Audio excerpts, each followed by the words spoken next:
As interactions with police in America go, it was the very opposite of the mace and rubber bullets seen across the U.S. this week.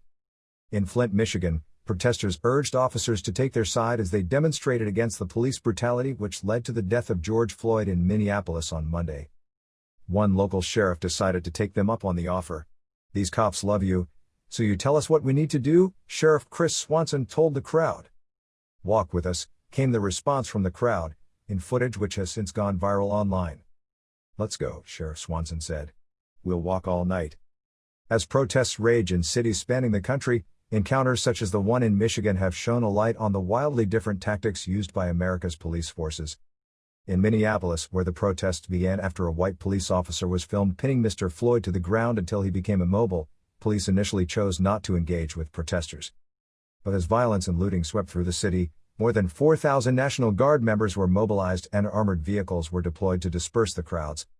Pepper spray, tear gas, rubber bullets and flashbangs were all in use across the country as police clad in riot gear attempted to enforce the curfews imposed in dozens of U.S. cities.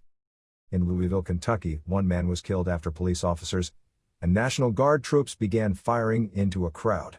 The city's police chief said the officers were shot and they returned fire. Chilling footage from New York City on Saturday night showed a police car ramming into a group of protesters who had surrounded it, throwing some to the floor amid screams. Bill de Blasio, the city's mayor, stood by the policemen, pointing out that some of the protesters had thrown water bottles and traffic cones. But he thoroughly condemned other police actions, including footage of an officer pointing a gun at protesters. "That officer should have his gun and badge taken away today," Mr. de Blasio said on Monday. Arthur Reiser, a former police officer and U.S. Army lieutenant colonel, told The Telegraph the problems around police brutality stemmed from a lack of proper training. Mr. Reiser contrasted the approach to policing in the UK, where he said officers received far more firearms training than American police, despite being far less likely to carry a weapon. "We train police like they're soldiers and then we're surprised when they act like soldiers," he said, adding, "I never even heard the word de-escalation in training." Mr. Reiser said the police mentality began the moment recruits enter the force. "They don't feel like the public is on their side," he said. "When the police feel like they're at war with the people we're supposed to be protecting, we're in a bad place." But amid the scenes of unrest playing out this week, a series of videos have shown moments of solidarity as police officers joined protesters by kneeling or marching alongside them. In Minneapolis, peaceful protesters have dedicated the site of Mr. Floyd's killing as a sacred space, with a ring of flowers marking the spot where Officer Derek Chauvin forced him to the ground. The city's police chief, Medaria Arredondo, joined local residents at the spot on Sunday night, saying he wanted to offer a prayer for Mr. Floyd's loved ones, his family and our community that's hurting.